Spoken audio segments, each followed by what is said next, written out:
बच्चों, आज हम लोग ऑनलाइन कक्षा में कहानी पढ़ेंगे। लोमड़ी और कौवा शीर्षक है लोमड़ी और कौवा। मैं कहानी पढ़ूंगी, आप लोग ध्यान से सुनिएगा। एक बार एक भूखी लोमड़ी जंगल से गुजर रही थी। उसने पेड़ की डाल पर एक कौवे को देखा। चित्र में देखिए बच्चों, लोमड़ी है और पेड़ की डाल पर कौवा बैठा है। कौवे ने अपनी चोंच में रोटी का एक टुकड़ा दबाया हुआ था। चित्र में दिखाई भी दे रहा है बच्चों, कौवा जो है अपनी चोंच में रोटी का टुकड़ा दबाया हुआ था। लोमड़ी ने सोचा, किसी तरह अगर यह रोटी का टुकड़ा मुझे मिल जाए तो मेरी भूख शांत हो जाएगी। किसने सोचा? लोमड़ी ने।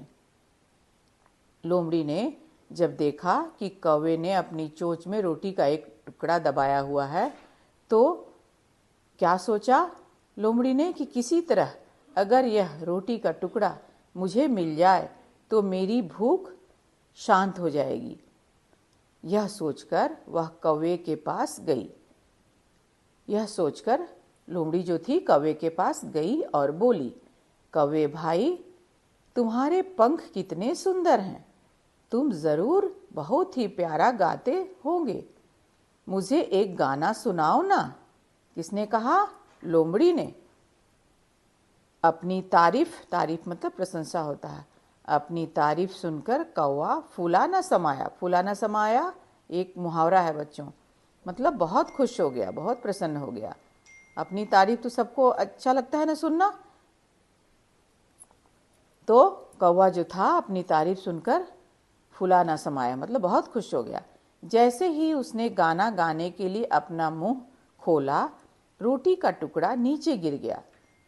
चोंच में, कौवे के चोंच में रोटी का टुकड़ा था और लोमड़ी के कहने पर जैसे ही उसने गाना गाने के लिए अपना मुंह खोला, रोटी का टुकड़ा नीचे गिर गया, क्योंकि वो तो मुंह चोंच में दबा हुआ था।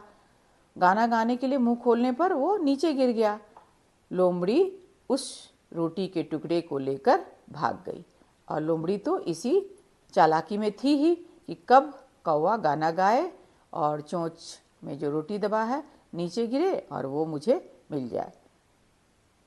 लोमड़ी उस रोटी के टुकड़े को लेकर भाग गई। जब कौवा गाना गाने के लिए मुंह खोला तो रोटी का टुकड़ा नीचे गिर गया और लोमड़ी जो थी चालाक लोमड़ी उस रोटी के टुकड़े को लेकर भाग गई।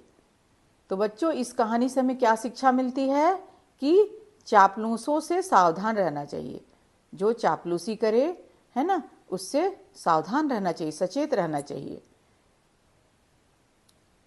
लोमड़ी जो थी वो कौवे को की प्रशंसा की, तारीफ की कि तुम बहुत अच्छा गाना गाते हो, है ना। चापलूसी ही कर रही थी क्योंकि उसे रोटी का टुकड़ा चाहिए था। तो इसलिए बच्चों, इस कहानी से शिक्षा मिलती है कि हम लोगों को चापलूसों से सावधान रहना चाहिए, सचेत रहना चाहिए। उम्मीद है बच्चों कहानी जरूर समझ में आ गई होगी। धन्यवाद।